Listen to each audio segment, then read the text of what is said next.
Bonjour à tous, c'est toujours un plaisir de vous retrouver. Nous sommes donc pour notre étude de la semaine de l'école du sabbat avec l'église adventiste du 7e jour. Je suis Karine Bercier-Loidin, pasteur de cette église et je suis accompagnée de mes collègues Jean-Jacques Chaffograc. Bonjour. Bonjour. Émile Lazare. Bonjour. Bonjour.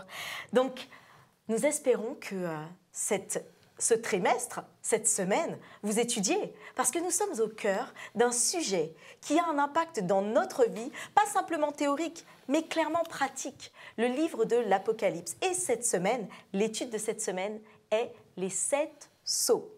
Les 7 sceaux. Alors, je rappelle un petit peu que ce livre de l'Apocalypse, loin d'être une fiction télévisée, est avant tout la révélation de Jésus-Christ. La révélation de son ministère, au ciel, sur terre, de son départ à son retour. Alors aujourd'hui, nous avons besoin de nous questionner, de nous interroger, mais aussi de nous remettre en question. Avant de commencer cette étude, je vais demander donc à Émile, est-ce que tu peux nous guider dans la prière, Émile? Seigneur, nous voulons te remercier pour le privilège de nous retrouver aujourd'hui autour de ta parole et surtout autour de ce livre magnifique qui est l'Apocalypse. Nous te demandons de nous aider à comprendre, à expliquer et à prendre les bonnes décisions par rapport à ça. Au nom de Jésus, Amen. Amen. Amen. Alors nous rappelons que nous sommes ici environ en 95 après Jésus-Christ, donc une 60aine d'années après que Jésus ait été crucifié. Jean, l'apôtre Jean, est sur l'île de Patmos, exilé, et il reçoit des visions de Jésus-Christ lui-même. Dans ces visions, nous allons tout de suite commencer parce qu'il y a beaucoup de symboles, d'images. Et d'ailleurs, parfois on en est un petit peu friand, mais est-ce qu'on a raison ? La vraie question. Alors nous allons prendre Apocalypse 5, pour commencer cette étude sur les 7 sceaux. Et nous lisons à partir du verset 1er jusqu'au verset 5. « Puis je vis dans la main droite de celui qui était assis sur le trône un livre, écrit à l'intérieur et à l'extérieur, fermé grâce à 7 sceaux.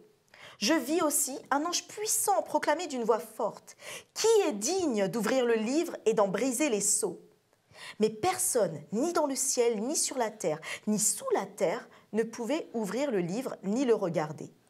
Je pleurais beaucoup, parce que personne n'avait été trouvé digne d'ouvrir le livre et de le regarder. Alors l'un des anciens me dit, « Ne pleure pas, car le lion de Juda, le rejeton de la racine de David, a vaincu pour ouvrir le livre et les 7 sceaux. » Je l'ai dit, le livre de l'Apocalypse est truffé de symboles, d'images. Et nous en avons vu la semaine passée, dans l'étude de la semaine passée. Mais pouvez-vous rappeler brièvement, quel est ce livre dont on parle ici, qui est dans la main de celui que Jean voit sur le trône, et pourquoi est-il cacheté par 7 sceaux? Bon, je crois qu'il faut se mettre dans le contexte.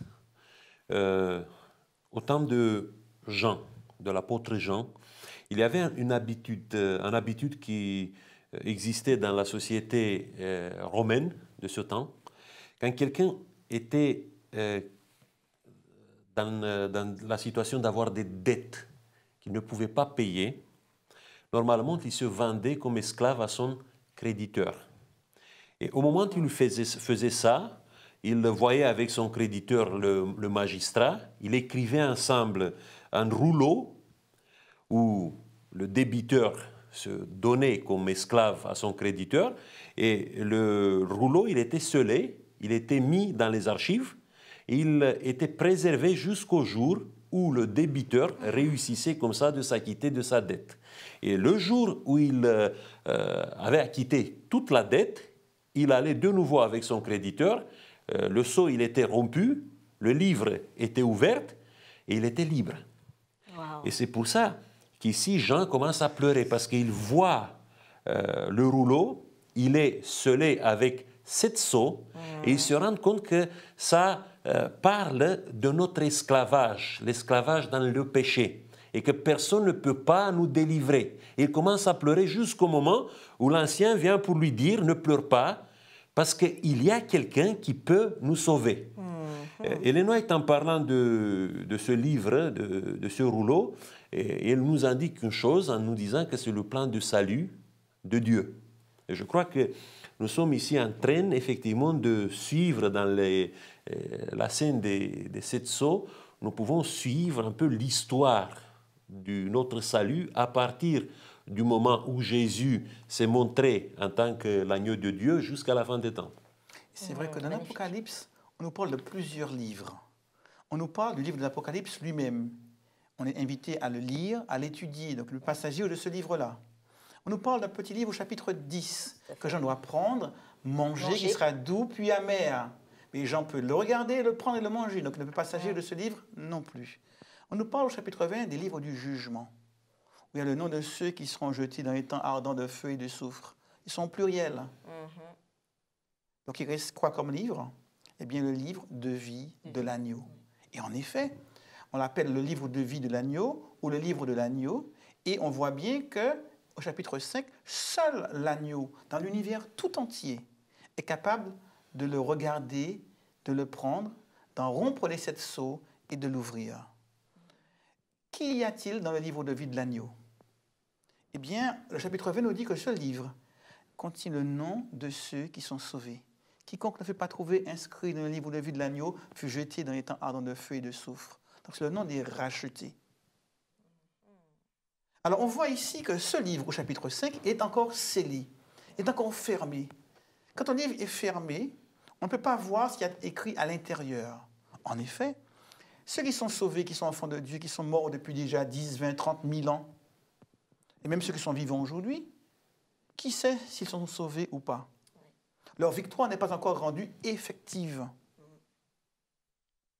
Et lorsque le livre est ouvert et qu'on lit le nom de telle personne comme étant enfant de Dieu, appartenant à Dieu, sauvé par le sang de Jésus-Christ, alors son salut est rendu visible, manifeste. Et donc, l'histoire du salut, un petit peu comme disait le pasteur Émile Lazare, ce livre, c'est ceux qui doivent être rompus, représente cette histoire de l'Église, ces défis qui doivent se dérouler dans le temps, jusqu'au moment où, ouvert, on pourra, à la fin des temps, définitivement déclarer telle ou telle personne comme étant sauvée, sa victoire sera manifeste. C'est pour cela que Jean, il pleure. Si personne ne peut ouvrir ce livre, alors, malgré la mort de Jésus, eh bien, on sera définitivement mort. C'est merveilleux ce que vous dites, parce que je ne sais pas si vous avez déjà commencé à voir le côté pratique de notre étude, parce que là, on voit déjà le rôle puissant et le rôle fondamental que Christ a eu dans notre vie, quand on voit que rien n'aurait pu nous racheter si ce n'était par cet agneau immolé qui va décacheter ce petit livre pour nous libérer totalement. Mais on va justement le voir un peu plus en détail. Alors, nous rentrons au cœur de notre étude, et pour cela, il va falloir regarder donc au chapitre 4, se remettre un petit peu encore dans le contexte au niveau du chapitre 4. Mais je vais le résumer pour qu'on aille plus vite, puisque Jean voit un trône avec quelqu'un assis sur ce trône qui a l'aspect de jaspe et de sardoine, des pierres précieuses, il y a des éclairs et des voix et des coups de tonnerre qui sortent du trône.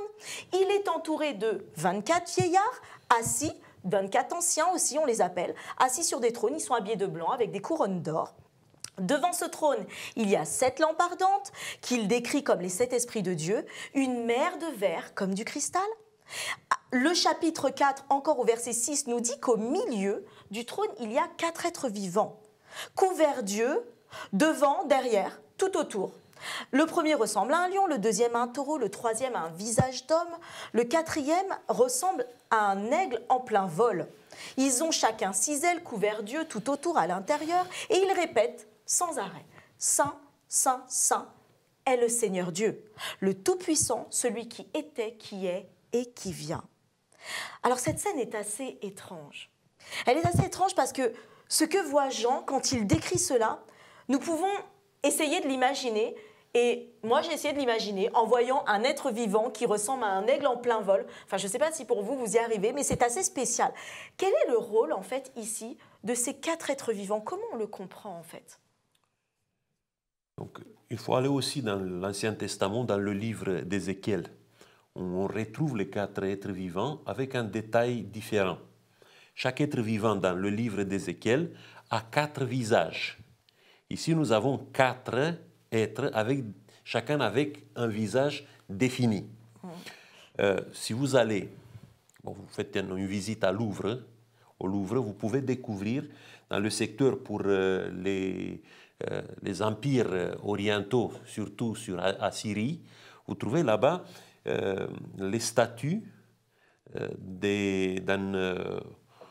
être un peu fantastique qui gardait le palais royal. Et cette statue a le visage d'un homme, a le corps d'un lion, les ailes d'un aigle et les jambes d'un taureau. Bon, si vous regardez ça, vous entrez un peu dans la mentalité de ces peuples orientaux qui représentaient le pouvoir total, le pouvoir absolu, avec les quatre êtres vivants que vous les trouvez ici. Ça veut dire que celui qui est sur le trône, il a tout le pouvoir. Magnifique. Il est toute puissante Magnifique. dans tous les domaines Ouais. de l'activité, dans tout l'univers. Il représente la totalité du pouvoir. Vous trouvez ça en Ézéchiel, autour du trône de Yahvé. Vous trouvez ça avec l'agneau de Dieu qui se trouve ici en Apocalypse. Et à la suite de ce pouvoir, et ce pouvoir qui est manifesté ici, se retrouve dans le salut total que l'humain reçoit à la fin. Wow. Et Merci. on va voir également que ces animaux nous renvoient également au sacrifice. Il entend. Le lion de la tribu de Juda a vaincu. Et quand il se retourne, qu'est-ce qu'il voit? Un agneau qui est là, comme immolé. On a cette séquence de ce qu'il entend, de ce qu'il voit, de ce qu'il entend, ce qu'il voit. Et ce qu'il voit, souvent, paraît contradictoire par rapport à ce qu'il entend. Le lion, le prédateur, le roi, tout-puissant, le roi de la plaine. Et puis l'agneau, la victime, qui est là, qui se laisse sacrifier sans rien dire, qui se donne pour les autres. Deux aspects du règne. De savoir qu'il est aussi le lion qui règne, qui a toute autorité, qui a la capacité. Chapitre 5 est une scène d'intronisation de Jésus comme sauveur de l'humanité. Il répond à la question, qui est digne de prendre le livre? Qui est digne de... À la question suivante, puisqu'en fait, c'était le lien. Quand on regarde en fait ces sceaux, et si donc on commence à ouvrir et à regarder en fait le détail de ces sceaux, il y a juste chapitre 6. Je vis alors l'agneau ouvrir un des 7 sceaux, cet agneau qui était présent. Et à chaque fois, donc on va le regarder avec une vision macroscopique, la même scène. L'agneau ouvre, l'être vivant dit viens, et là le cavalier apparaît. Est-ce qu'il y a un lien? Est-ce qu'il y a une signification dans cela? On a dans les évangiles une parole de Jésus qui, avant de quitter ce monde, a dit « Allez, faites de toute nation des disciples, les baptisant au nom du Père, du Fils, du Saint-Esprit. » Et il finit « Voici, je suis avec vous tous les jours jusqu'à la fin du monde. » La présence de Jésus auprès de son Église tout au long de l'histoire de l'Église. Et c'est ce qui est rappelé dans la première scène des 7 églises, où ce Fils de l'homme marche et chemine au milieu des chandeliers qui représentent les 7 églises.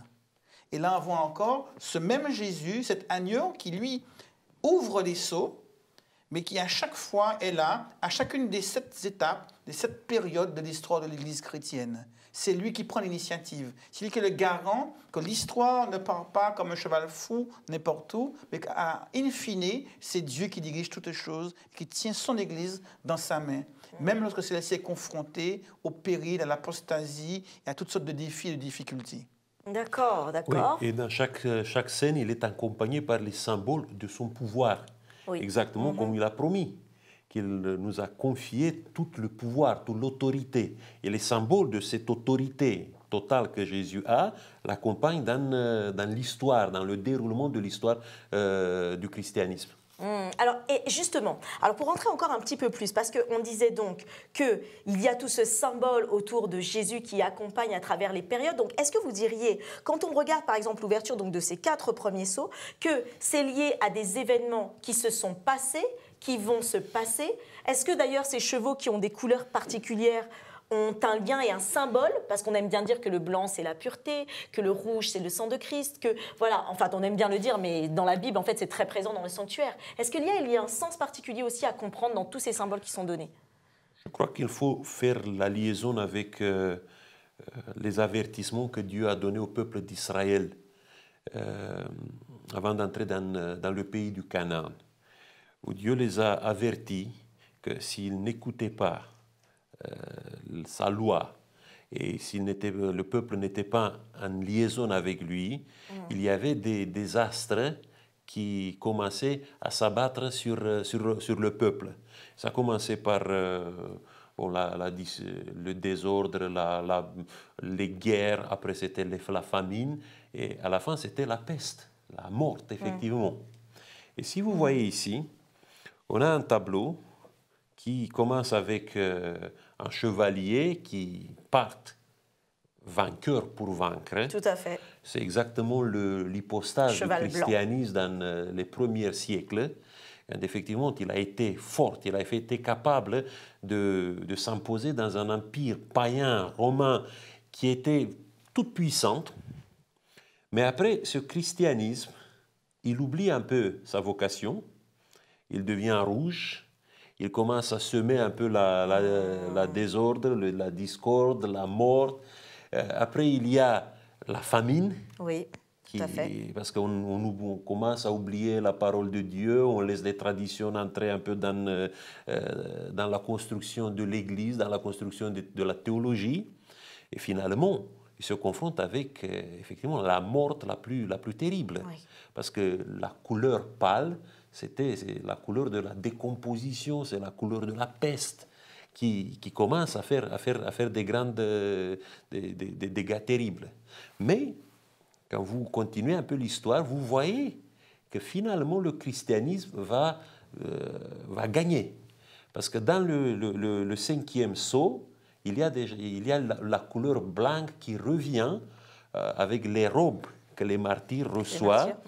Et après le 6e sceau, il y a les 144 000 et la grande foule qui est présentée aussi avec la couleur blanche. Donc il y a finalement la victoire à la fin.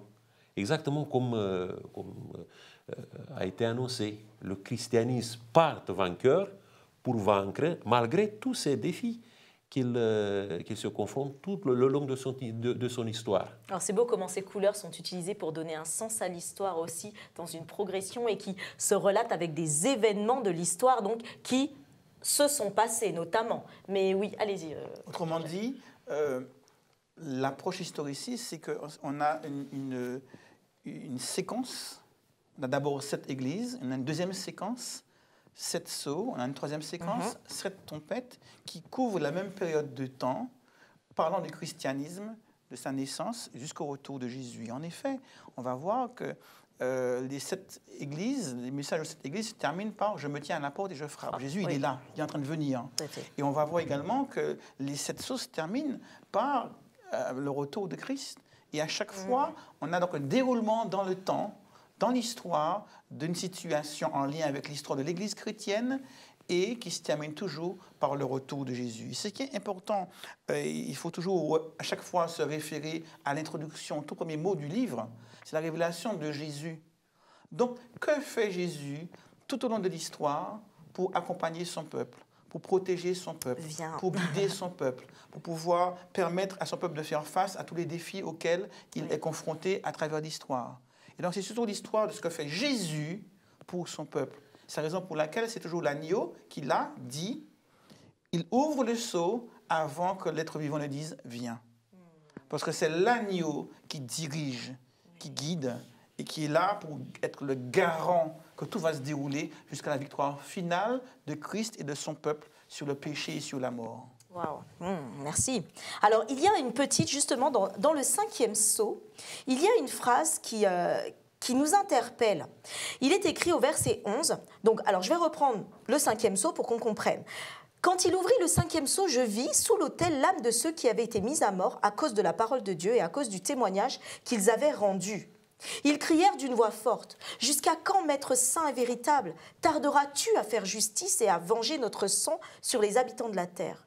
Une robe blanche fut donnée à chacun d'eux, et ils reçurent l'ordre de rester en repos un petit moment encore, jusqu'à ce que le nombre de leurs compagnons de service et de leurs frères et sœurs, qui devaient être mis à mort, comme eux, soit au complet. Est-ce qu'on parle de notre mise à mort, là, nous ? Parce qu'en fait, il y a parfois, dans l'Église chrétienne aussi, cette attente de la persécution pour se dire « Ah, Jésus va revenir ».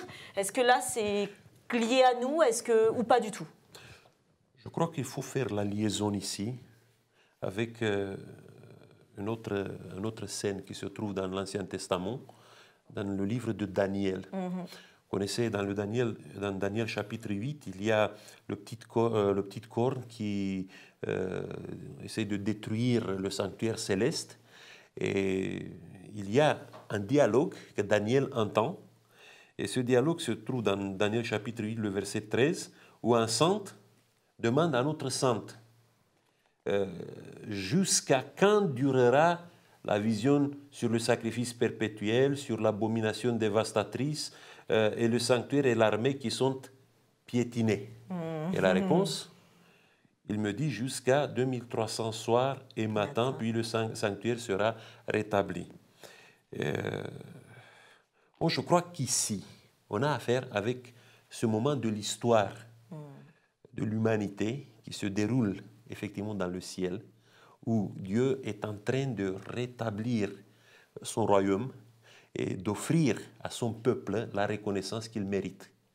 Donc, il ne s'agit pas ici du fait que, bon, à la fin des temps, nous serons tous martyrisés.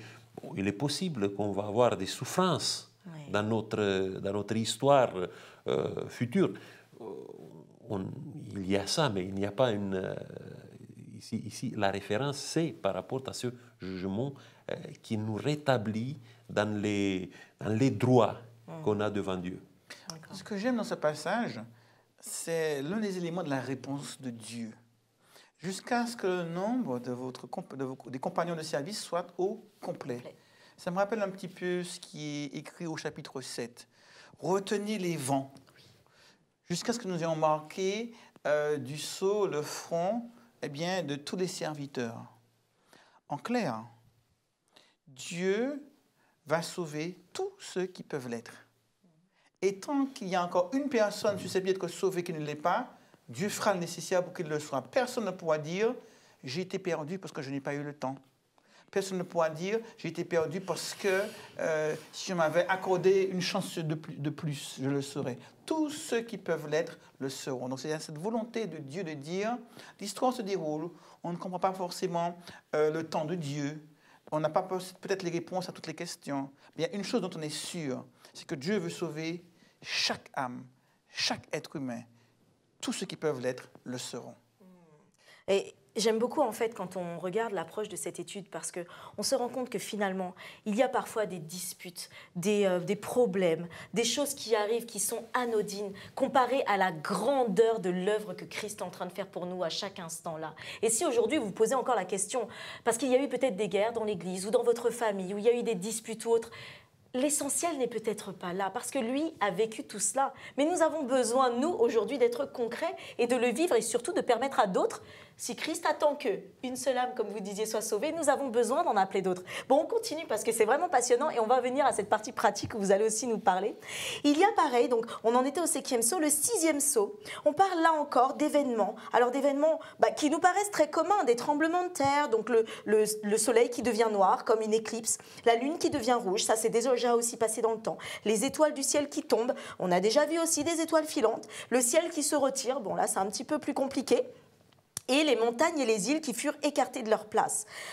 De quoi parle-t-on là exactement? Ce 6e sceau, c'est quoi? C'est des événements à venir? Comment en fait reconnaître les différents signes?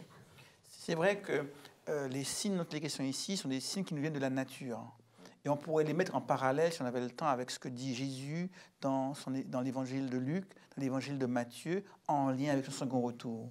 Et on voit que ces signes-là sont des signes annonciateurs que le temps est proche, qu'on arrive à la fin des temps et que le retour de Jésus est pour très bientôt. Et beaucoup voient, à travers cette description, des événements déjà produits dans l'histoire ou pas. D'autres un peu moins.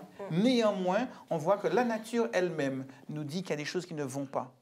Et des choses qui seront de plus en plus compliquées et difficiles. D'ailleurs, certains mettent ça en lien même avec des événements déjà connus aujourd'hui.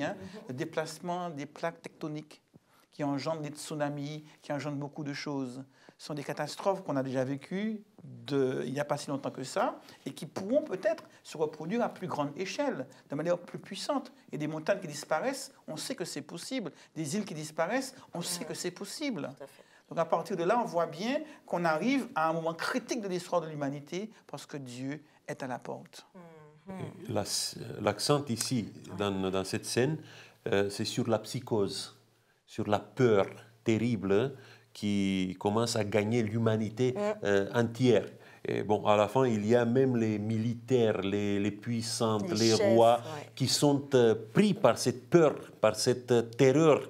Et ils posent une question à la fin, car le grand jour du colère de l'agneau est venu, et qui pourrait subsister? Qui pourrait subsister devant la colère de Voilà, l'agneau? ça c'est la question que les gens se posent aujourd'hui. On sent que l'Apocalypse, bon, que la fin s'approche, qu'il y a des catastrophes qui nous guettent. Il y a les climatologues qui tirent les signaux d'alarme. Et les gens se posent la question, comment on va sortir de ça? Et voilà, la réponse est ici.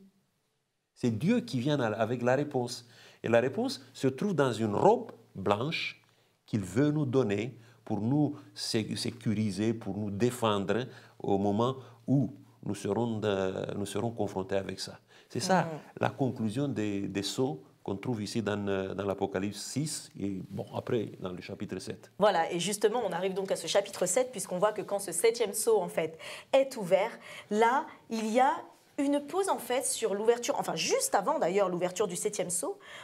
Là, Jean a une vision avec ces 144 000, ce groupe de personnes qui ont été mis à part, donc qui ont été scellés, qui ont été sauvés. Et ensuite, cette grande foule qui a passé la grande tribulation. Enfin, comment expliquer, en fait, donc cette vision juste avant l'ouverture du 7e sceau, qui dira qu'il y a eu donc un silence d'une demi-heure dans le ciel, et là, on voit le 7e ange, et après on parle des trompettes, et cela nous le verrons dans deux semaines. Comment expliquer en fait cette vision? On n'a peut-être pas le temps de rentrer dans le détail, oui. Mais c'est vrai que ce chiffre 144 000 est un chiffre symbolique. Et on voit bien que ce chiffre est repris à plusieurs reprises, notamment en lien avec la Nouvelle Jérusalem, qui a 12 portes, 12 perles, 12 fondations, 12 fois 12, 144 coudées de haut, etc. Donc cela nous montre qu'on est là en lien avec quelque chose qui fait référence aux 12 tribus d'Israël, aux 12 apôtres, donc au peuple de Dieu. Les multiples de 12 et les multiples de 12 font référence au peuple de Dieu. Et là, il est question du peuple de Dieu qui, donc, sera protégé par Dieu. D'ailleurs, on va prendre le nom des tribus d'Israël pour se référer au peuple de Dieu. Et après, il dira qu'en fait, ce chiffre est complètement symbolique puisque c'est une foule nombreuse que personne ne peut compter. Il entend 144 000, mais il voit une foule qu'on ne peut pas compter. Donc, en référence à ceux que Dieu, lui, aura sauvés par son sang. Merci pour cette clarification. Oui. Bon, je ne veux pas spéculer dans tout ça parce que le 7e sceau n'a pas été encore ouvert. Oui. Mais quand nous arrivons dans le 6e sceau, on voit que la terre se prépare pour le retour du Christ.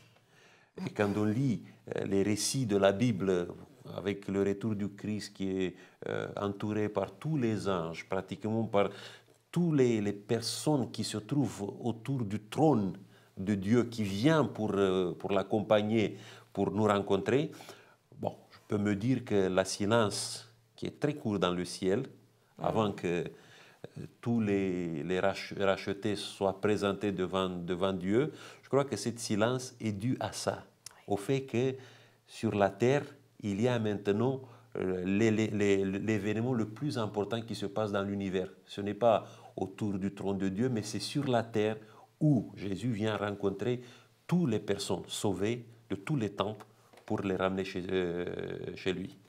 C'est magnifique, hein, cette étude, nous voyons qu'elle a une telle force, une telle puissance. Et d'ailleurs, nous avons pris un peu plus de temps, mais nous avons tellement besoin en fait, d'être fortifiés dans ces temps où nous voyons que tout va mal, tout est difficile. Nous voyons que nous nous posons beaucoup de questions aussi sur l'avancée de ce monde. Mais avons-nous vraiment raison de poser des questions puisque nous avons les réponses dans notre Bible? Merci énormément pour ces clarifications. Merci pour ce parallèle que vous avez fait entre... Parce que c'est resté...